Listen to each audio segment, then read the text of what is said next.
Comme je l'ai annoncé, donc, on aura sur ce plateau trois invités, mais on va commencer déjà par le tout premier, qui est déjà au téléphone. Il s'agit de Monsieur Marcel Aonon, président de l'association des transporteurs de charbon par les véhicules J9 et assimilés ATC BV J9A. Monsieur Aonon, bonjour.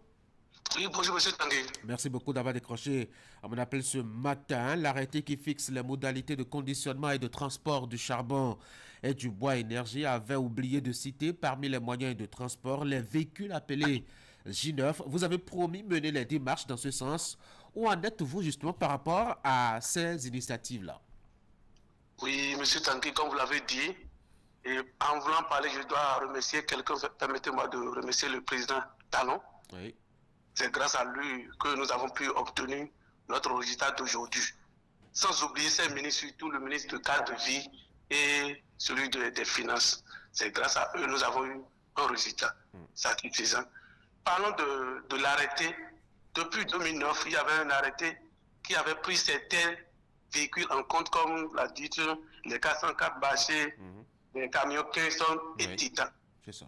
Mais depuis 2009, précisément le 29 juillet 2009, il y avait les véhicules J9 qui ont commencé par aussi faire le transport des charbons. Oui. Mais à un moment donné, comme on n'était pas enregistré dans l'arrêté, et ça a été suspendu précisément le 2 août 2023. C'est ça. On a fait des démarches au niveau des ministères et grâce à eux, nous avons pu obtenir l'arrêté, nouveau arrêté qui est signé le 15 juillet 2025, qui a inclus désormais les J9 et tout véhicule marque équivalente. C'est ça. Est-ce que les activités donc ont normalement repris avec les J9 qui transportent désormais le charbon et le bois énergie? Je m'en vais vous dire que les activités ont repris, mais pour le moment, sa mise en place sur la plateforme de trésor public n'est pas encore effective. Mais aujourd'hui, on a commencé l'autorisation pour le contrôle des véhicules, c'est-à-dire la conformité des véhicules qui peuvent charger charbon pour aller vendre ailleurs. Une dernière réunion a désormais acté que les J9 devront aussi faire le transport. Alors, quelle est l'étape suivante, monsieur le président? L'étape suivante, c'est d'inviter mes transporteurs, mes membres, d'aller dans les directions départementales. Au niveau des eaux forêts, les directions départementales, on parle de l'inspection forestière. Oui. Donc, d'aller au niveau des inspections forestières pour se faire vérifier leurs véhicules, c'est-à-dire voir si c'est conforme. Si c'est conforme, on va leur donner une autorisation qui va leur permettre d'aller payer charbon et vendre, d'aller transporter du charbon pour vendre. C'est ça. Et quand vous dites conformité, c'est quoi? C'est par rapport au poids, c'est par rapport au volume, c'est par rapport à quoi concrètement pour la conformité? Vraiment, merci beaucoup. Conformité on n'est pas dans le jeu électoral. Conformité dans ce type de véhicule, c'est-à-dire les caractéristiques de véhicule, est-ce que c'est conforme, est-ce que le volume, parce que concernant les J9, le volume ne devrait pas supérieur à 20,30 mètres cubes. C'est ça. Donc, il faut aller forcément vers les autorités forestières pour aller voir, vérifier, pour être sûr que ce n'est pas dans les normes. C'est ça. Alors, vous avez tenu une réunion avec l'inspection forestière, notamment de Dassa. Que retenir de vos échanges de ce lundi? Et ce lundi, on avait commencé la vérification, le contrôle des véhicules. Il y avait des véhicules qui sont venus, on a contrôlé. Ces véhicules sont autorisés désormais à transporter du charbon. Donc, depuis hier, tout le monde peut aller au niveau des inspections forestières du Bénin pour aller se faire contrôler et prendre une autorisation pour transporter. Alors, au-delà des J9 et de la situation, comment va le transport du charbon et du bois énergie, l'activité au Bénin? Aujourd'hui, l'activité est réglementée. Il y a une réforme, vraiment, je loue le ministre de cadre de vie et son patron aussi, le président Talon, parce qu'il y a des réformes qui sont opérées à ce niveau où ce n'est plus n'importe qui, ce n'est plus en désordre, il faut faire le commerce de charbon, c'est réglementé.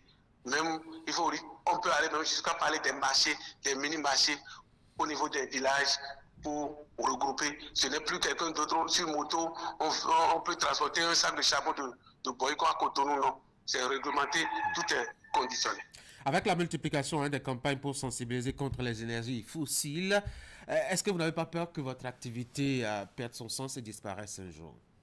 Non, au contraire, on est tellement contents parce que nous, les acteurs, nous, les transporteurs, nous ne sommes pas seulement dans le côté transport.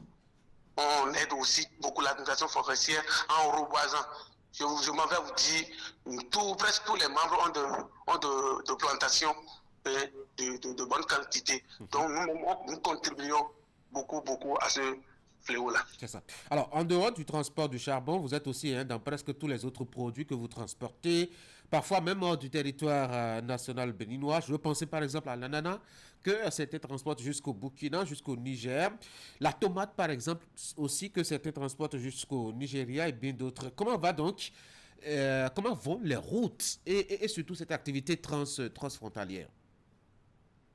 Monsieur Tanguy, côté transfrontalier, l'activité ne prospère pas totalement bien, surtout côté Niger, où vous n'oubliez pas que notre frontière est fermée, frontière que Dieu a créée naturellement est fermée par nous les humains, surtout les autorités du Nigeria. Et je m'en vais à leur lancer un appel pour leur dire, ça ne sert à rien de fermer ce que Dieu a créé naturellement. Et ce n'est pas Bénin qui s'est imposé pour rester à côté du Niger, non aussi le Niger ne s'est pas imposé pour rester à notre côté, c'est Dieu qui nous a unis. Donc il ne faut pas qu'un individu ou une autorité vienne nous diviser, non. Parce que c'est la population qui souffre.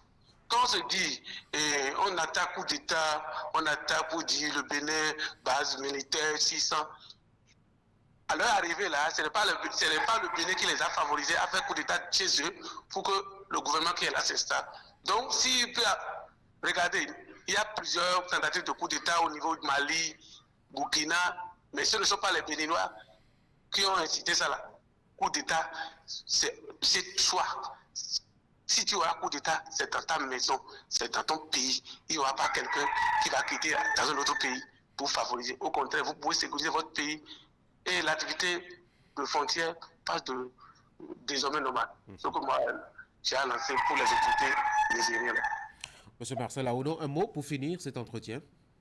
Vraiment, pour finir, j'ai fait une expérience, vraiment, le président Talon, son social, là, c'est hors caméra. C'est hors caméra parce que tout ce que nous, on a fait, les démarches qu'on a fait, c'était des démarches hors caméra et on a eu le résultat. Papa, il est quelqu'un, il est vraiment social, mais quand on se trouve devant les caméras pour parler, il n'est pas d'accord. Mais je le félicite, je le remercie beaucoup pour dire que nous sommes reconnaissants et nous lui promettons de rester fidèles au Bénin. Marcel Aouno, président de l'association des transporteurs de charbon par les véhicules J9 et assimilés ATC. BV, J9A, merci beaucoup d'avoir été en ligne sur Actu Matin ce matin. Merci, M. Tanguy. Très bonne journée. Merci, pareil.